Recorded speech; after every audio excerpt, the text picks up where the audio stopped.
Thank you all for tuning in once again to Authentic Black Goddess TV. I am your host, Queen McKenzie-Willamette. What is going on with does that camera look foggy to you all? Why is that camera looking all foggy? I don't know what's going on with that. Hold on, people. Okay. Does my camera look foggy to you guys? It doesn't? It looks foggy to me. I don't know what's going on. Okay. All right. So okay. All right. Great. Okay. So let's go ahead and get into it. It looks crazy to me. Okay. Okay. Thank you, beloved. Thank you. All right. Let's go ahead and get into this nefarious story. Diane Downs. Now, I told you all about her before. Diane Downs is the woman who shot her 3 children because she just didn't want to be bothered with them any longer. So at 10:48 p.m. on May 19th of 1983 in Springfield, Oregon, a red Nissan sports car pulled into the McKenzie-Willamette Hospital ER. A young woman rushed out of the driver's side shouting, "Help! Someone killed my kids." Inside were 3 children, 2 boys and a girl, all covered in blood. Now, they had been shot multiple times at close range. 7-year-old Cheryl was already dead. The 2 other children were barely clinging to life. 8-year-old Christy had suffered a stroke from immense blood clots, and 3-year-old Danny was paralyzed from the bullet that wound up in his spine. Their mother, 27-year-old postal worker Diane Downs, had a minor gunshot wound to her left forearm. Now, Detective Doug Welch of the Lane County Sheriff's Department was called to come and question her about what happened. Downs said that she had been coming home from a friend's house and had taken an unfamiliar back road to sightsee. At 10-something at night, she was trying to sightsee. So after the children had fallen asleep with Duran Duran's "Hungry Like the Wolf" song playing on the cassette player, she said she noticed a shaggy or bushy-haired man on the side of the road, gesturing for her to pull over. So she did, and then turned her car off, took the keys out of the ignition, and got out of the car to see what was wrong. Please make this make sense. So you mean to tell me you're a mom, you're riding at night at 10:48 p.m., and you have 3 children in the car, and you're on a dark road, and you see some bushy-haired man waving at you to pull over, and you stop your car, cut it off, get out and take the keys out of the ignition? I'm sorry, who does that? Sightseeing at night? Exactly, Sally D. Sightseeing what? But here's the thing. I want y'all to pay attention to how she described the assailant. She said it was a bushy-haired man. What have I told y'all about bushy-haired men? Every time somebody does something, a white person does something heinous, like that white guy who tried to abduct a little white girl from the school bus stop, and they described him as driving a white Nissan or whatever, and then they said he was a bushy-haired man, according to the little girl. Bushy-haired? What kind of description is that? That's trying to make it sound like it's a black person. Yes, but they got that from Diane Downs. She was the first person to say that. It was a bushy-haired man. She was the first person to say that. I just want y'all to pay attention to this. This is in 1983. That's where the mainstream media got that from. They always now say it's a bushy-haired man to try to give you the impression that it was an African-American or black man. But this is what they say. Whenever they say bushy-haired man, just know that's code for white man. In this case, she was flat out lying. She did this herself. But I'm just saying, when the mainstream says it now, that's code for it was a white man. Because if they don't tell you the race of the person, I mean, if they saw the hair, they could clearly see the face. And even if they had on a mask, they could clearly tell by the eyes or the hands or something, whether they were black, brown, white, or whatever, right? Anyway, so she said she pulled over the car and got out to see what was wrong. Cut the car off and took the keys out the ignition. Now, she said the man told her, "I want your car." She replied, "You got to be kidding me." She said the man then shoved her aside, pointed the gun into the car, and began shooting. So he wants your car, but he's going to shoot your kids? Okay, we believe you, Diane. So she pretended to toss the keys away to distract him. That doesn't even make sense. When he looked away, she pushed him away from the car and got back inside, then drove like a lunatic straight to the hospital. She got one part right. She was a lunatic. Now, it was during this scuffle she claimed that he shot her. Mind you, he shot her children in the chest and the head and stuff like that, but he shot her in the forearm. That's it. Okay. Clearly a self-inflicted gunshot wound. Now, the police put out an APB for the bushy-haired man that Diane Downs described as her attacker. But to Welch and other officers, her story didn't seem to hang together. Who goes sightseeing in the dark? They asked. Why would someone pull over and get out of the car for a creepy-looking dude on a deserted road? Other red flags began popping up. Downs' wound had been meticulously bandaged when she arrived at the hospital, but the right arm was remarkably clean, considering the amount of blood that was in the car. Welch was also struck by how emotionally flat she was. Hospital staff, including Dr. Stephen Wilhite, the surgeon who treated her children, reported that Downs didn't seem very upset about the fact that one of her children was dead and that the other two were grievously injured. When she first arrived at the hospital, rather than focusing on the condition of her children, she was intent on getting in touch with her boyfriend. When the staff told her that Danny was paralyzed, she expressed surprise that the bullet had struck Danny's spine instead of his heart.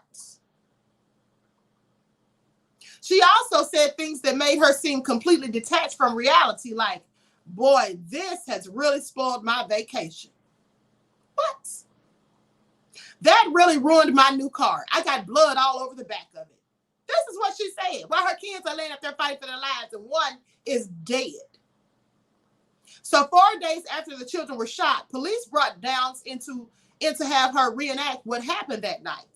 With cameras rolling, Downs first prepped her hair and makeup in the car's rearview mirror before launching into her acts. Smiling and laughing, she hammed it up for the camera. At one point, she bumped her cast and between laughs said, it almost hurt more than when it happened. Because she had a cast on her arm from when she shot herself. Meanwhile, investigators digging into Downs' background revealed some troubling patterns. She was born Elizabeth Diane Fredrickson on August the 7th of 1955 in Phoenix, Arizona. As a teenager, she rebelled against her parents because they were conservative Baptists. She had a conservative Baptist upbringing and began going by her middle name, Diane. And then at age 14, against her parents' wishes, she got into a relationship with a 16-year-old Stephen Downs who lived across the street. Now, after high school, Stephen joined the Navy and Diane attended Pacific Coast Baptist Bible College. After only 1 year, she was expelled for promiscuity, being a hoe, right? And went back to live with her parents. Nonetheless, the two continued their long-distance relationship until November of 1973, when Stephen came home from the Navy. Now, Diane ran away from home and the two were married. The marriage was rocky from the start. They fought about money and Stephen's suspicions that Diane was cheating on him. Clearly she was cheating because she was being promiscuous at college, so much so that she got kicked out while he was off in the Navy. So he got suspicious that she was cheating on him. Diane often left Stephen and went back to her parents, but they would always reconcile. In 1974, despite the problems in her marriage, they had their first child, Christy. Diane stated that she didn't consult Stephen about getting pregnant. She just did it. A year later, she gave birth to their second child, Cheryl. According to Stephen, she was the only woman I know who gets pregnant to cheer herself up. Pregnant to cheer herself up, people. But as much as she enjoyed being pregnant, she didn't seem to enjoy actually raising her children. She treated the kids like crap, he said. At this point, Stephen decided he didn't want any more children, and probably feeling he couldn't trust Diane to continue using birth control, he had a vasectomy. Diane got pregnant again anyway, but terminated it. It was probably by somebody else. In 1978, they moved to Mesa, Arizona. There, Diane engaged in multiple affairs with her co-workers and became pregnant yet again. What a hoe. This time, she carried the child to term, and in December of 1979, Stephen Daniel, known as Danny, was born. Stephen accepted Danny, even though he knew he was not the boy's father. She put this poor man through hell.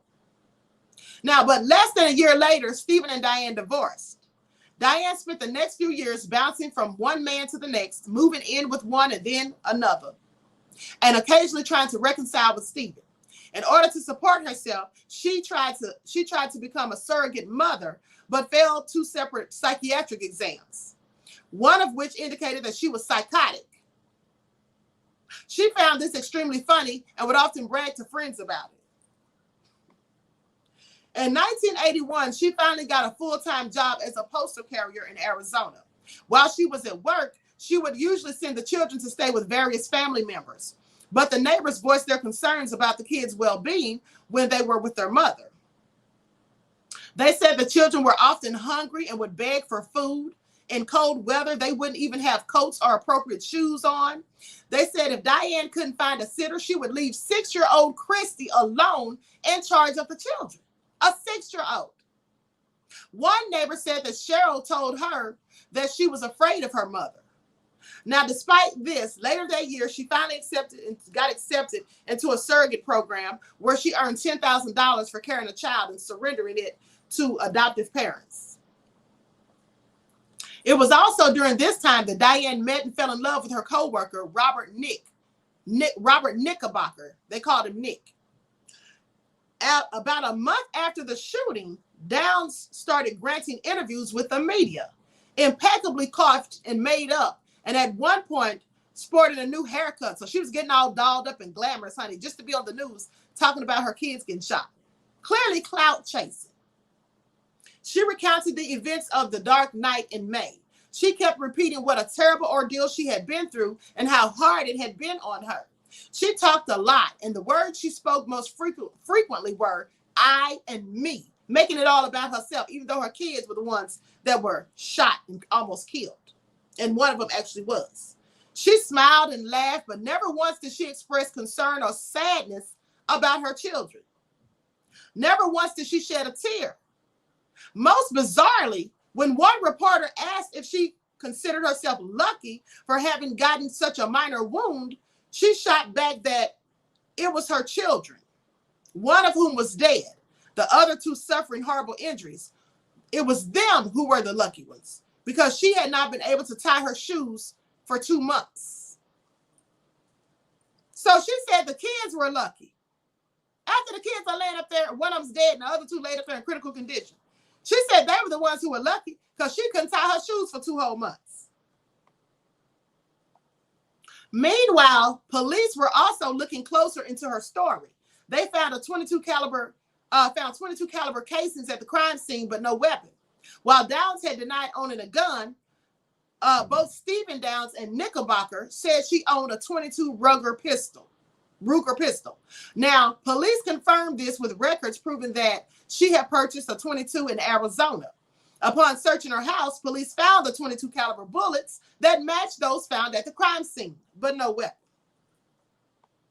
In addition, neither blood spatter patterns nor gunpowder residue matched with the story that Diane Downs told, further shedding doubts on her versions of the events. And then a witness came forward to testify that he had passed Downs' car on the road that night because she had been driving extremely slowly. That's because she was trying to find a place to kill those children. During their search of her home, police also uncovered another important piece of the puzzle.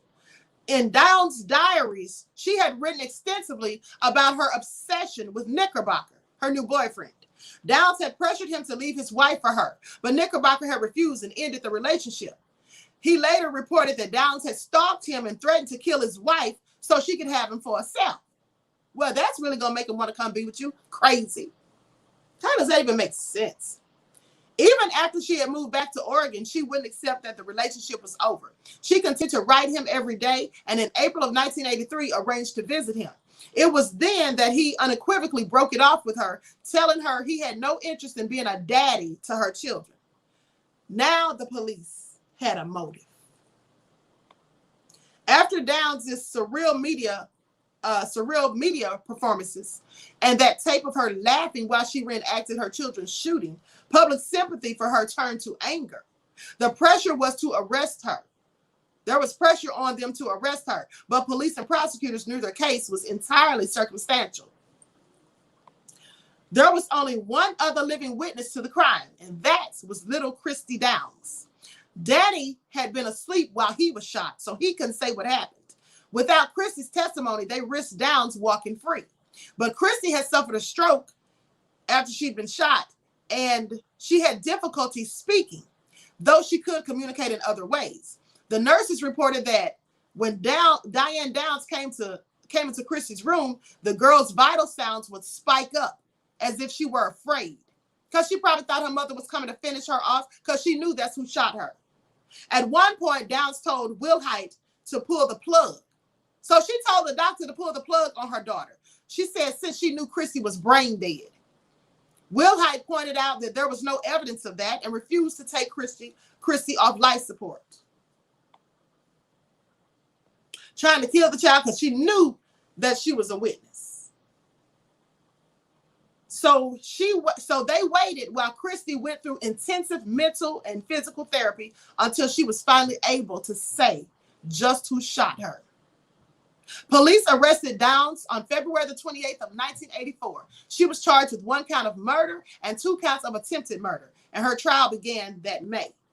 Ever thirsty for attention, Downs arrived to the court in a state that shocked the nation. She was pregnant again. She confessed to a reporter that she had seduced a man on her postal routes before getting arrested. She was just a hoe, honey, a slut. She explained, I got pregnant because I miss Christy and I miss Danny and I miss Cheryl so much.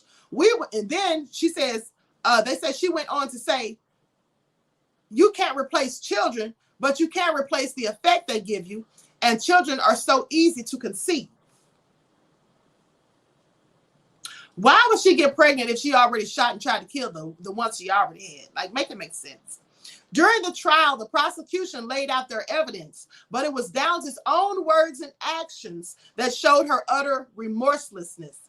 At one point, Hungry Like the Wolf was played in the courtroom, the very song that Downs had been playing when her children were shot.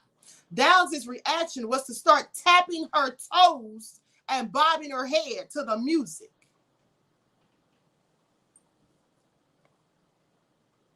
But the most powerful evidence for the prosecution was the testimony of their star witness, little Christy Downs. It had taken months of physical and mental therapy for her to be able to take the stand and give her testimony, which centered on a single question: who shot you? Her response was simple but devastating. My mom, she said. In June, Downs was found guilty of all 3 counts and sentenced to life in prison plus 50 years in the Oregon Women's Correctional Center. Now, between the verdict and sentencing, Downs gave birth to a girl that she named Amy Elizabeth. The baby was taken by the hospitals and taken by the state and delivered to adoptive parents. Now, while Downs was in prison, psychiatrists diagnosed her with narcissistic histrionic and antisocial personality disorders. Her parental rights to Christy and Danny were terminated, and they were adopted by Lane County Deputy District Attorney Fred Hughey, who had prosecuted Downs. So the prosecuting attorney adopted her kids that she tried to kill. I wonder why their father didn't get them. But the story of Diane Downs didn't end there. You see, on July the 11th of 1987, just 3 years after her sentence, Downs scaled a 15-foot high chain link fence while the guards weren't looking. She used clothing to protect herself from the barbed wire on top, then dropped to the ground on the other side. A motion sensor on the fence triggered an alarm, but by the time the guards arrived, she had disappeared. She made her way to a house only 4 blocks away from the prison where Wayne Cipher, a psychiatric aide and the estranged husband of one of Downs' fellow inmates, had lived. When she knocked on the door, she asked, could I stay? Cipher hung over, said, why not? And went back upstairs to sleep. What? Cipher said that Downs introduced herself a couple of hours later, not as Diane Downs, but as just a girl with no clothes on. They began having a sexual relationship while Downs hid out in his bedroom, only leaving to go to the toilet or take a shower. He says, I spent 10 days with her. I fell in love. This story gets crazier and crazier by the second. Meanwhile, police were engaged in a search that spread across 14 states and fielded hundreds of tips and sightings from as far east as Wisconsin. But it was in Downs' cell where police found the crucial evidence. While looking through her belongings, they found a clipboard with stationery on it. Under oblique lighting, police could see the imprints of what had been written on the previous page. It was a map showing the prison, State Street, and Cypher's address with the words, "You are here," written at the top. 10 days after her escape, police raided Cypher's home and found Downs in his upstairs bedroom wearing his t-shirt and boxer shorts. Cypher said Downs was going to grab a BB gun and just go suicide by cop, but he talked her out of it. She surrendered peacefully. Cypher pleaded guilty to hindering prosecution for harboring Downs and was sentenced to 5 years probation. He got probation. Please pay attention. Harboring a whole murderer who escaped from prison. So he got 5 years probation and 6 months in restitution in a center in Salem. He said he's asked himself a million times why he didn't turn her in. And the only excuse he could give was that he was strung out on heroin at the time. Had to be strung out on something. Somebody comes to your house with no clothes on, and then they ask, "Can I stay?" And you say, "Sure, why not?" And go upstairs and go to sleep with a whole stranger in your house.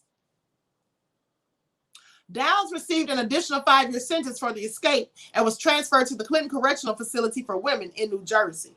She remains in prison at the time, or at the Central California Women's Facility in Chowchilla, along with several other high-profile criminals like Helen Golay, Olga Rutterschmidt, Oima Nelson, and until her death in 2011, Doretha Puente. You all do know who Doretha Puente is, right? That's the old lady that was letting people come stay at her boarding house and killing them to get their Social Security benefits. I'll do a live on her. Now, she is eligible for another parole hearing in 2021. That's this year. She continues to proclaim her innocence. Please. Her story was the subject of Ann Rule's book, Small Sacrifices, which was later made into a TV miniseries starring Farrah Fawcett. So I'm going to show you all a video of this freak.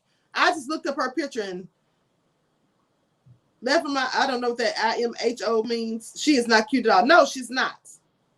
6'3" soldier says, "I remember her old ass." Salvi says, "Nope, I wouldn't at all. Ain't no stranger staying with me, okay?" Vince says, "Screw two Popo are on shifts." I don't know what they're on shift for. Obviously, they have nothing better to do. Now, I'm going to show you all a video of this crazy woman where she did an interview after shooting her kids. Everyone, please get the likes up. Please like and share the footage. Subscribe to the channel if you haven't done so already. Okay? Click the notification bell and click the word all so that you're notified each time the Queen Goddess goes live. Don't forget to follow me on Instagram at QueenAShakur. Also on Instagram at Divine_Goddess_27. Brighton and Patreon and Melanated People at Queen Shakur. Twitter at DGoddess27. As a child, all I really thought about, I used to carry dolls around on a pillow, and I wanted to be a mom. What Diane Downs wanted more than anything else was to have children. She got her wish, but her dream turned into a twisted tragedy when she was sentenced to life for shooting her children because her boyfriend didn't like kids. Even today, 5 years later, her former husband would like to see her pay the ultimate price. Executed. That's what I was hoping for. That's what I still feel that they should have done that. You know, we'd all be better off. But it was the children who would pay for what Diane wanted. Diane's the type of woman who I think could cut your throat and then sit down and have lunch next to your body. I wouldn't walk in there and say, "This weird person came up out of nowhere and shot us for no reason," and just left. I mean, it's not a believable story. I could have, if I had done this, I could have come up with a believable story. It really happened. It was back in May of 1983, next to this creek, alongside this isolated country road outside of Springfield, Oregon, that this bizarre and tragic crime was committed. It was around 9:45 in the evening when Diane Downs said a man flagged down her car and demanded her keys. When she refused, he pulled out a pistol and shot her and her 3 small children. I could smell the blood. I could smell the gunpowder.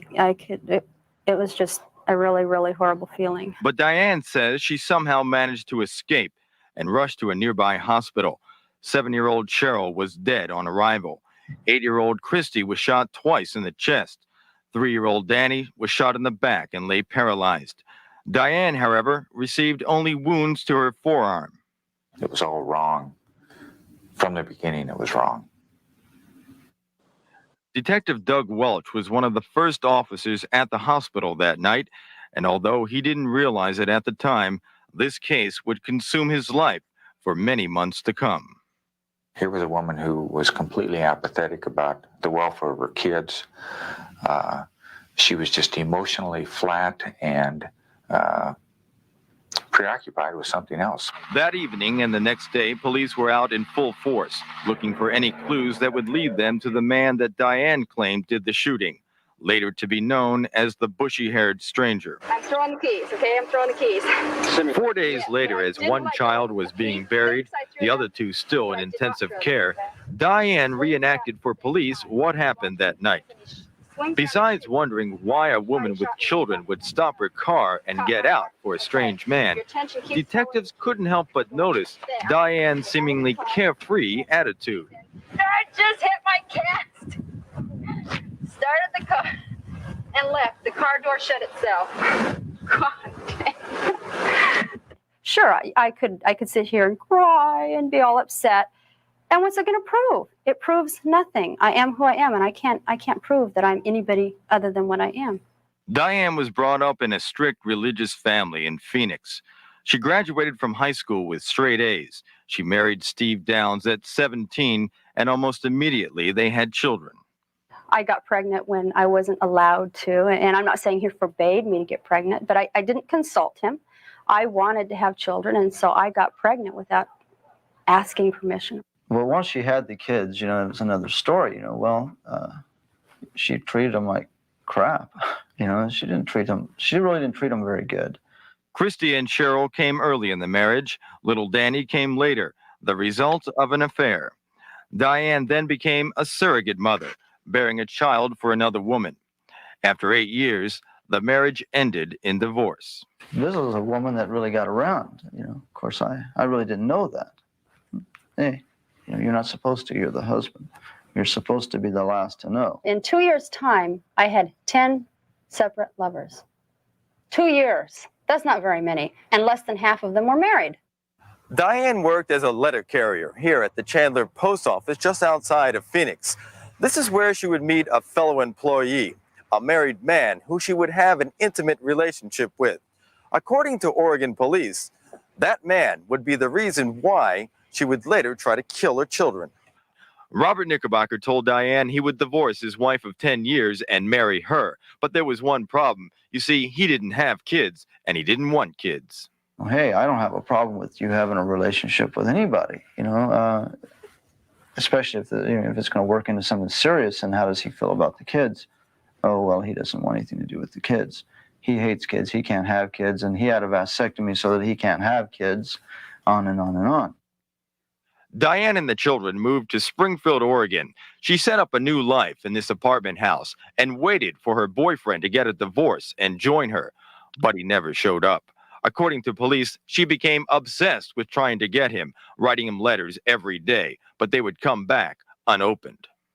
He would change his mind on a daily basis. I'm coming, I'm going, I'm coming, I'm going. I want a divorce, I've changed my mind, I don't want a divorce. A week and a half later, he changes his mind, he doesn't want a divorce, okay? This was a real obstacle as far as Diane was concerned. Those kids were a burden, and there was no way that she could see that she was going to get this guy up to Oregon as long as she had.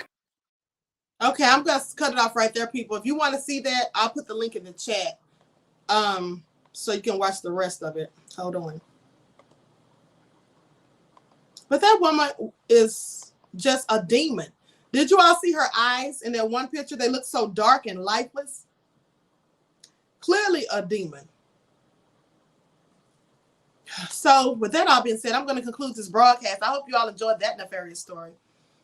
So, Superstar Bella says, so why didn't she send them to their fathers? That's what I would like to know. Why didn't she, right? I don't know. She was baby mama with a lot of baby daddies. Yep. So anyway, with that all being said, listen, her husband was like, bye, biatch, just take care of my kids. Okay. But the husband said that she treated the kids like crap. So I don't know why he didn't try to get custody of them in the first place, because clearly she was nefarious. Mm-hmm. You can always tell by the eyes, says Queen Conscious. Absolutely. So everyone, please like and share the video. Subscribe to the channel if you haven't done so already. Be sure to click the notification bell and click the word all. Thank you all for tuning back in once again. And I will see you all on Queen Amadai TV presents More Than Meets the Third Eye in 30 minutes, okay, at 12 o'clock. All right, so hopefully I'll see you all in the chat. Until next time, Royal Family, thank you all for tuning in.